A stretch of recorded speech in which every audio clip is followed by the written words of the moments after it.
如果不是因为你，我早就能过上自己想要的生活了。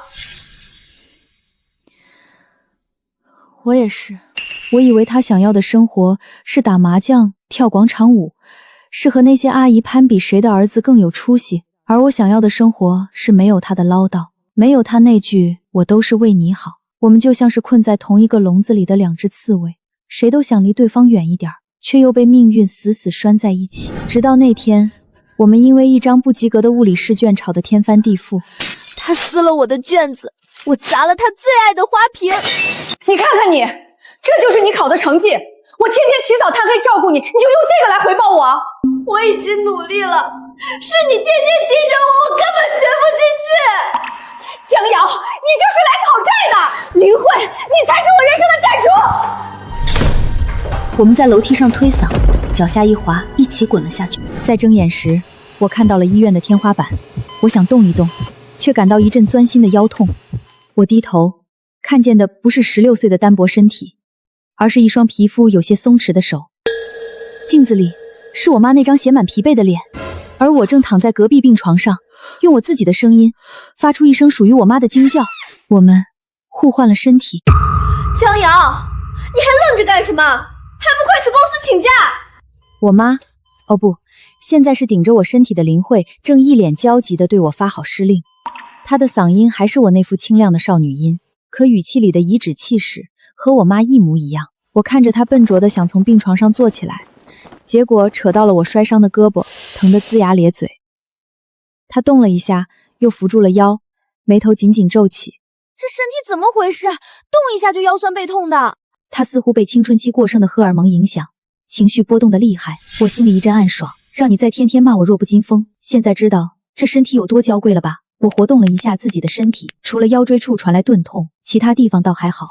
我慢悠悠地拿出属于林慧的手机，内部屏幕碎了好几道裂痕，她一直舍不得换的旧手机，屏幕上的字有点花，我这才意识到这身体已经开始老花眼了。喂，王经理吗？我是林慧，我今天……林慧，你还知道打电话来？全组的业绩就你拖后腿，你是不是不想干了？不想干就赶紧滚蛋，有的是人抢着干。我一直以为我妈的工作就是在办公室里喝喝茶，看看报纸，轻松又体面，没想到是这样。你怎么说话的？王经理那人最难缠了，你得好好跟他说，就说我们家瑶瑶也住院了，需要人照顾，他肯定会准假的。听着他一口一个我们家瑶瑶，浑身起了鸡皮疙瘩。我没理他，拨通了我爸的电话。爸，我跟妈都从楼梯上摔下来了，在医院，你赶紧过来。我爸江国良很快就赶来了，看到我们俩都吊着胳膊，一脸惊慌。怎么回事啊？这是你们俩又吵架了？林慧顶着我的脸，眼眶一红，恶人先告状。你问你女儿，她成天不学好，考个不及格还敢跟我顶嘴，甚至还动手推我。江瑶，你怎么跟你妈说话的？怎么能动手推你妈？他先动的手。我爸愣住了，大概是没见过林慧用这么冷淡的语气跟他说话。林慧见我爸不帮他，更来劲了，用我的手拍着床沿，大喊大叫：江国良，你看看你教出来的好女儿，她竟然是要翻天了！那副撒泼的样子，配上我清秀的脸，简直不忍直视。我突然觉得有点恶心。医生说我们俩都是皮外伤，但需要留院观察1天。我爸去办手续了，病房里只剩下我和他。他用我的身体气鼓鼓地瞪着我。江瑶，我警告你，你不许用我的身体做什么出格的事情。我冷笑一声，拿起他的手机，翻看着里面的内容。彼此。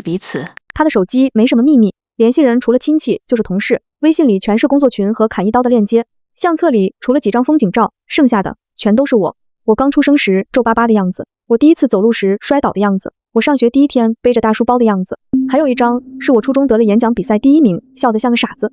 我妈站在我旁边，笑得比我还开心，眼角的皱纹都挤在了一起。我的心像是被什么东西轻轻遮了一下。林慧见我在看照片，语气缓和了些。瑶瑶，你别怪妈，妈都是为你好。又是这句。我划开手机屏幕，点开了他那个所谓的工作群，几百条未读信息里，几乎每一条都在艾特他。林慧，这个报表下午就要，你赶紧做出来，艾特林慧，客户那边你再去沟通一下，必须拿下。林慧人呢？又偷懒去了。我看着那个叫王经理的头像，在群里对他呼来喝去，言语间充满了不屑。而我妈的回复永远是好的，王经理马上就办。卑微的像个刚进职场的新人。我退出微信，点开了他的备忘录，最新的一条写着：瑶瑶生日快到了，想给她买那双她看了好几次的球鞋，还要再加把劲。下面记录着一笔笔的开支：菜市场买菜15块8，水电煤气320块，给奶奶的生活费1000块，给我的补课费3000块，密密麻麻，每一笔都记得清清楚楚。而她的收入那一栏却少得可怜。我关掉手机，第一次正视这个我朝夕相处了16年的女人，我好像从来没有真正了解过她。第二天一早，我爸就送来了早饭，小米粥、小笼包，都是我爱吃的。林慧用我的身体挑剔地戳着包子，怎么又是这个？我想吃豆浆油条。我爸陪着笑，好好好，明天就给你买。他对我永远是这样纵容。我默默地喝着粥，胃里一阵翻江倒海。这是我妈的身体，有轻微的胃病，吃不了太油腻的东西。我看着林慧一口吞掉一个油乎乎的包子，而我在咬一口包子后，然后捂着肚子，脸色发白。我什么都没说。出院后，我必须代替她去上班，而她必须代替我去上学。临走前，她千叮咛万嘱咐，上班要听领导的话，下班早点回家。我敷衍地点点头。到了她公司，一个叫小李的年轻女孩看到我，热情地迎了上来。慧姐，你可算出院了，王经理正找你呢。她领着我往办公室走，一边走一边小声说，慧姐，你小心点儿，王经理今天心情不好。我推开经理办公室的门，那个叫王经理的男人，地中海，啤酒肚，正翘着二郎腿，一脸不耐烦地看着我。林慧，你还知道来上班？手头那个单子怎么样了？对方可是大客户，要是黄了，你这个月的奖金就别想要了。我还没来得及说话，他就把一沓文件摔在我面前。这是新方案，你今天必须给我搞定，搞不定就加班。什么时候搞定？什么时候下班？我看着他那副嘴脸，心里一股火，噌地就上来了。我拿起文件，看都没看，直接扔进了垃圾桶。老娘不干了！整个办公室瞬间安静的能听到针掉在地上的声音。王经理的眼睛瞪得像铜铃，指着我，半天说不出一句话。你什么你？一个破经理，真把自己当盘菜了？天天就知道压榨员工，你那点业绩都是我们熬夜熬出来的，你好意思吗？我一番话说得酣畅淋漓。说完，我拿起林慧的包，在所有人惊愕的目光中，潇洒地走出了公司大门。16年来，我第一次觉得这么爽。我辞职的消息很快就传到了林慧那里，她用我的手机给我打了10几个电话，我一个都没接。等我晃悠到家，她正顶着我的脸在客厅里来回踱步，急得像热锅上的蚂蚁。江瑶，你疯了？你怎么能把工作辞了？你知不知道那份工作有多重要？我换上拖鞋，慢悠悠地走到沙发上坐下。这身体爬了6楼就喘得不行，我得歇会。一份天天被人骂得跟孙子一样的工作，有什么重要的？你懂什么？他气得跳脚。你爸那点工资够我们一家人吃喝吗？没有我的工资，你拿什么钱去补课？拿什么钱买新衣服？我看着他，忽然觉得很可笑。所以这就是你天天对我发脾气的理由，因为你在外面受了气，就要回家冲我撒。他愣住了，嘴巴张了张，却一句话都说不出来。是啊，他凭什么呢？凭他是我妈。这时门开了，我爸回来了。他看到我们俩剑拔弩张的样子，叹了口气，又吵什么呢？林慧立刻找到了主心骨，指着我哭诉：国良，你快管管他，他把工作给辞了，我们家以后可怎么办啊？我爸皱起了眉，看向我：林慧，怎么回事？工作怎么能说辞就辞呢？我还没开口，我爸又狐疑地看了看我，又看了看我。你俩今天真奇怪。林慧，你说话的语气跟瑶瑶一模一样。瑶瑶，你又怎么突然老气横秋的？一个意想不到的电话打了进来，是奶奶。电话一接通，就是奶奶中气十足的骂声：林慧，你这个不孝的媳妇，我听说你把工作都搅黄了，你是不是不想在这个家待了？我愣了，搅黄了江国良的工作。我看向我爸，他一脸心虚地避开了我的视线。林慧也傻眼了，我开着免提，结结巴巴地问：奶妈，你说什么呢？说什么？你那个弟弟林芳到处去说你看不上国良现在的工作，嫌他没出息，逼他辞职。现在全院的人都知道了，国良的脸都被你丢尽了。奶奶口中的林芳是我妈的亲弟弟，我的舅舅，一个游手好闲只知道啃老的无赖。我妈每个月都要接济他。我瞬间明白了，是我舅舅，他肯定又找我妈要钱，我妈没给，他就跑去我爸单位造谣。这种事他不是第一次干了。我看着旁边已经面如土色的林慧，心里一阵悲哀。这就是他用尽全力去维护的家人。我不知道说什么，我妈一把抢过电话：不是的，你听我解释。林慧顶着我的脸，急得快哭了，声音都在发抖。奶奶根本不听，在电话那头破口大骂：你替他解释什么？我们江家真是倒了8辈子血霉，娶了他这么个丧门星。你告诉你妈，他要是敢让我儿子丢了工作，我跟他没完。说完，奶奶就挂了电话。我握着我妈的手机，傻傻地站在原地。在我身体里的我妈，眼泪顺着我的脸颊往下掉，那样子真是又可怜又可笑。我爸走过去，拍了拍他的肩膀，语气里满是疲惫：好了，你妈的事情我去单位解释一下。他拿起外套，匆匆出了门。客厅里只剩下我们俩。我看着他那副失魂落魄的样子，一点都不同情。现在知道你那个好弟弟是什么货色了。我冷冷地说。他猛地抬头看我，眼神里充满了怨毒。都怪你，如果不是你辞了我的工作，林芳怎么会去找你爸呢？我气笑了，这是什么强盗逻辑？林慧，你讲点道理好不好？他找我爸闹是因为你没给他钱，跟我辞职有什么关系？怎么没关系？我没了工作，拿什么钱给他？他找不到我，可不就去找你爸了吗？他振振有词，好像一切都是我的错。我懒得再跟他争辩，我站起身准备回房，他却一把拉住我，你去哪？回房睡觉，不许睡。他用我的身体蛮横地挡在我面前，你今天必须给我个说法，工作没了，以后这个家怎么办？我看着他那张属于我的，却因为愤怒而扭曲的脸，突然觉得一阵无力。你想怎么样？你去给王经理道歉，求他让你回去上班。他说的理所当然。我笑了，不可能。他气得扬起手，想打我。我没有躲，我用着他自己的脸，平静地看着他。你打，你以为我不敢？他的手在半空中颤抖着，最终还是没有落下来。他知道打了我，疼的是他自己的身体，而我打在他身上，疼的也是我自己。我们被困在对方的身体里，互相折磨，谁也别想好过。僵持了很久，他终于放下了手。江瑶，算我求你了，行不行？他用我的声音说着哀求的话，眼泪汪汪地看着我。那份工作对我很重要，我心里一动，但很快又硬下心肠。对你重要，对我来说就是地狱，我不会回去的。我绕过他，走进了我的房间，关上门，我靠在门板上，听着外面他压抑的哭声。我打开书包，拿出今天的试卷，物理58分，鲜红的数字刺得我眼睛疼。这就是我们争吵的源头。我看着卷子上那些我根本看不懂的公式和符号，头都大了。林慧是个学霸，当年是以全市第一的成绩考上重点大学的，而我完美的避开了他所有的优点。我烦躁地把试卷揉成一团，扔进垃圾桶。第二天，林慧顶着一双核桃眼去上学了。晚上，我爸看着我在沙发上玩手机，眉头拧成了疙瘩。林慧，你什么时候迷上打游戏了？我不以为意地回他，随便玩玩，带飞全场。他愣了半天，又默默地走进我的房间，看到林慧正叹着气，对着一本菜谱研究，他终于忍不住了，半夜走到我面前，眼神复杂。我不知道你们俩到底发生了什么，但你们就像换了个人。林慧，你不像林慧，瑶瑶也不像瑶瑶。他说完，留下我一个人，心乱如麻。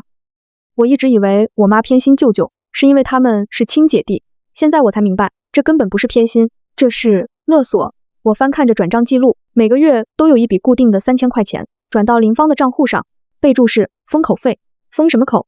我妈有什么秘密，需要用钱来封住自己亲弟弟的嘴？我脑子里一团乱麻。这时林慧回来了，她一进门就把书包摔在地上，满脸怒气。江瑶，你是不是在学校得罪人了？我还没从那个银行账户的震惊中回过神来，茫然地看着他。什么？今天有人在我的桌子里放了死老鼠，还把我的书全都撕了。他用我的身体说着被欺负的经历，眼眶通红。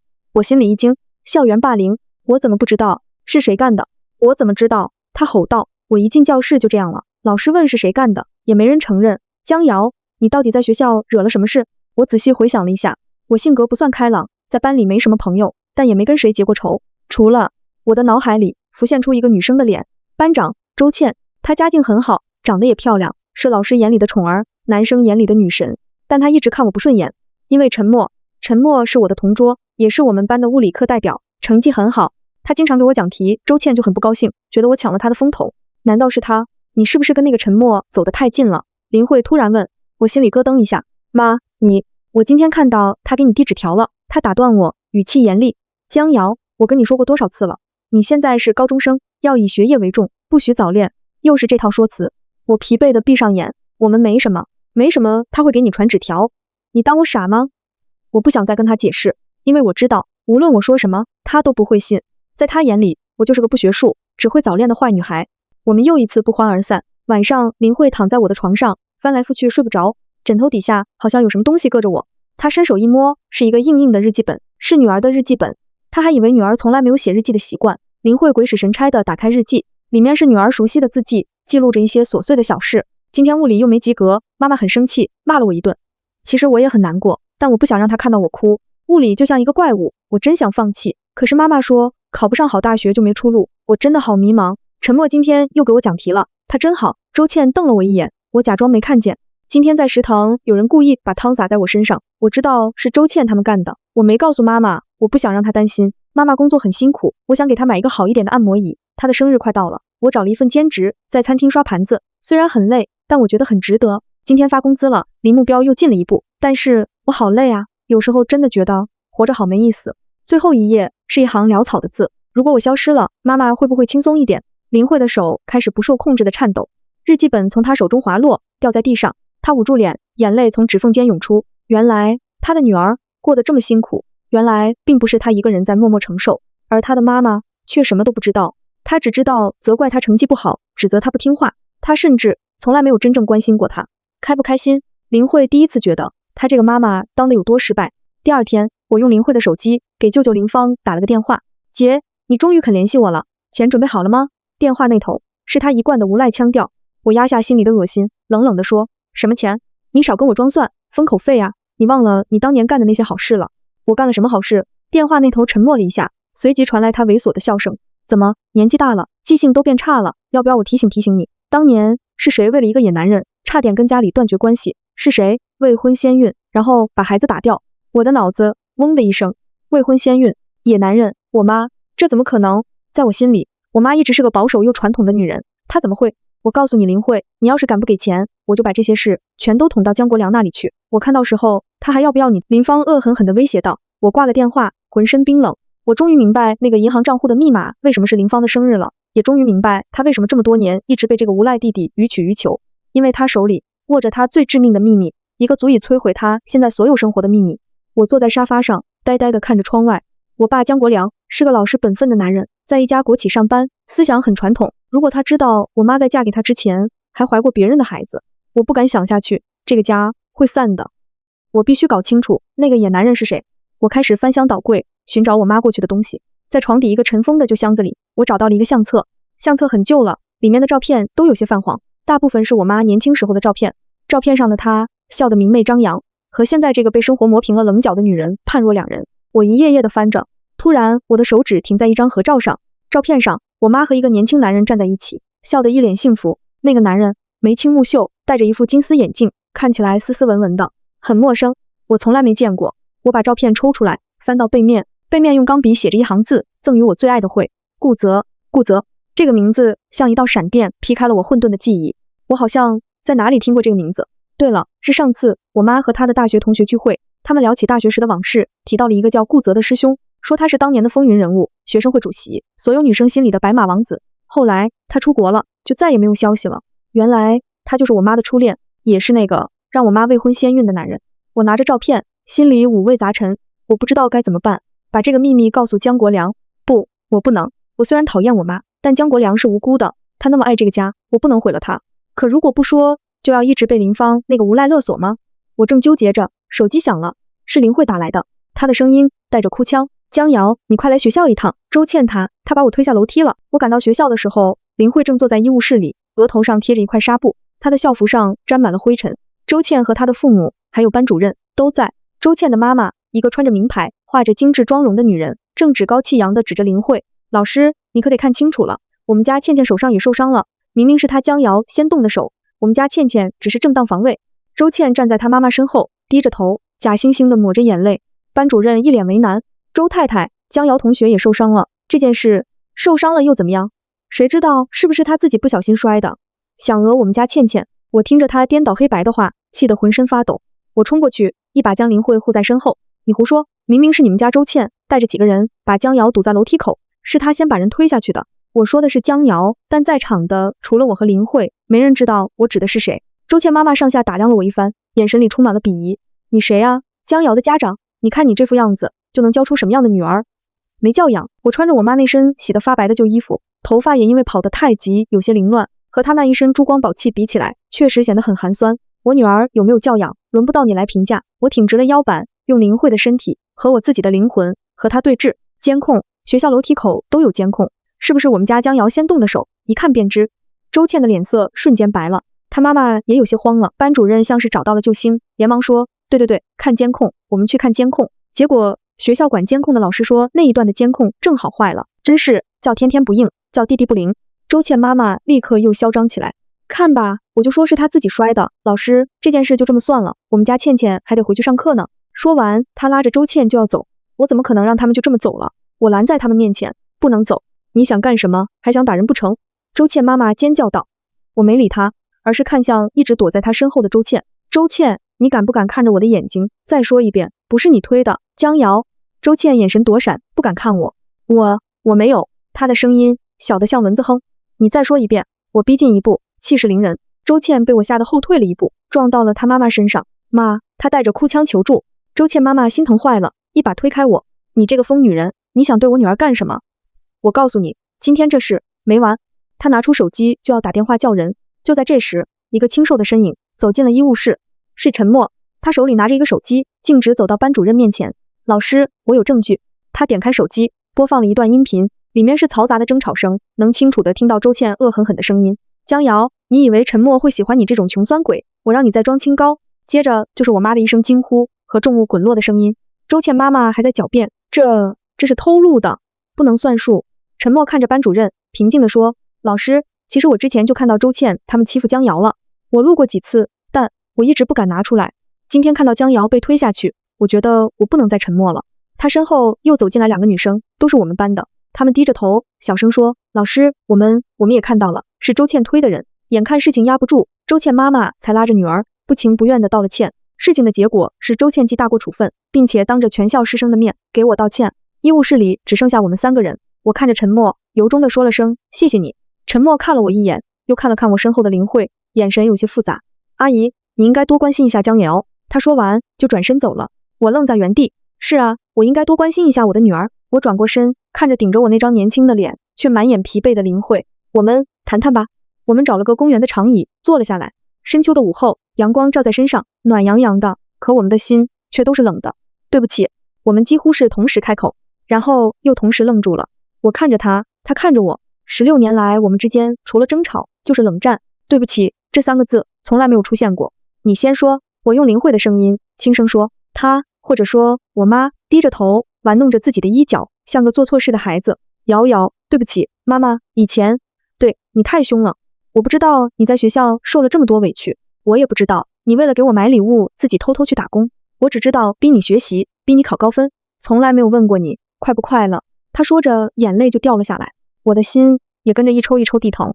妈，也对不起。我开口，声音有些沙哑。我不该那么不懂事，不该惹你生气，我不该辞掉你的工作让你那么为难，我更不该从来没有想过去了解你。我们把所有藏在心里的话都说了出来，那些误解，那些怨怼，在这一刻都烟消云散了。我们哭了很久，哭完了又笑了，像是要把这16年欠下的眼泪和笑容都一次性补回来。妈，关于顾泽还有舅舅的事，我话还没说完，他就打断了我。我知道。他看着我，眼神里没有了往日的强势和尖锐，只剩下疲惫和坦然。你都知道了也好。瑶瑶，那个秘密压在我心里太久了，我也累了。他靠在我的肩膀上，像个孩子。你愿意听妈妈讲个故事吗？我妈林慧曾经也是个骄傲的公主，她家境优渥，成绩优异，是父母的掌上明珠。直到她遇见了顾泽，顾泽是她的大学师兄，英俊有才华，是所有女生爱慕的对象。他们相爱了，爱得轰轰烈烈，不管不顾。毕业后，顾泽说要出国深造，让他等他回来。他信了，他拒绝了父母安排好的工作，在外面租了个小房子，一边打工一边等他。然后他发现自己怀孕了，他欣喜若狂地把这个消息告诉顾泽，等来的却是他冰冷的一句：打掉吧，我们还年轻。那一刻，他的世界崩塌了。他不相信那个说爱他如生命的男人会这么轻易地抛弃他和他们的孩子。他去求他，去闹，换来的是他更决绝的离开。他走了，去了美国，再也没有回来。他成了所有人的笑柄。他的父母觉得他丢尽了家里的脸，要跟他断绝关系。是林芳，他那个不成器的弟弟找到了他，他没有骂他，只是给了他一笔钱，让他把孩子打掉，然后回家。他走投无路，只能听他的。可就在去医院的路上，他后悔了，那是他的孩子，他怎么能亲手杀死他？他逃了，他一个人躲在一个没人认识的小城市，想把孩子生下来。后来他遇到了江国良，一个老实本分，对他百依百顺的男人。他不在乎他的过去，只想给他一个家。他动摇了，他太累了，太需要一个依靠了。他最终还是打掉了那个孩子，嫁给了江国良。婚后，林芳的嘴脸就暴露了。他用那个死去的孩子一遍遍地威胁他，勒索他。他为了保住这个家，只能一次次的妥协。瑶瑶，你是不是觉得妈妈很脏，很不堪？他讲完故事，抬起头，小心翼翼地看着我。我摇了摇头，伸手抱住了他。不，妈，你只是太苦了。我们把一切都摊开了，决定联手反击。在我妈的哀求下，我硬着头皮回了公司，给王经理低头道了歉。他得意洋洋，把我调去做最累的杂活，还让同事孤立我。我找到小李，想请他帮忙收集王经理做假账的证据。他吓得脸都白了，第二天就去跟王经理告了密。王经理暴跳如雷，当众把一叠废纸砸在我脸上。骂我是商业间谍，我成了办公室的瘟神。可没过多久，王经理为了抢功，把一个重大失误栽赃给了小李。小李被逼到绝境，哭着来找我。这次我们联手策反了几个同样被压榨的同事，社局录下了王经理承认收回扣和做假账的音频，证据确凿，他直接被移交司法。我妈因为举报有功和过硬的业务能力被提拔为部门主管。接着是对付舅舅，我用我妈的账号联系上舅舅，说有个海外的慈善家在寻找感动人物，资助100万。我编造了一个长姐如母、伏地魔典范的剧本，让他来面试。他信了，在我们租来的假办公室里，对着我们聘请来的假记者，他添油加醋地讲述自己多年来如何被姐姐帮扶。为了封口，姐姐每月给他3000块，全程录像。拿到证据后，我们直接报了警。林芳发现被骗后，恼羞成怒，直接冲到我的学校。他在校门口大吵大闹，骂我妈是破鞋，说我是野种。全校的师生都围了过来。我爸接到电话赶来时，看到的就是这样一副不堪的场景。他没有暴怒或者羞愧，他只是沉默地穿过人群，走到我妈身边，紧紧握住了她的手。这是我的家事，他对着所有人说，但我永远相信我的爱人。他过去经历了什么，我无法参与，但他的未来，我奉陪到底。林慧的眼泪汹涌而出。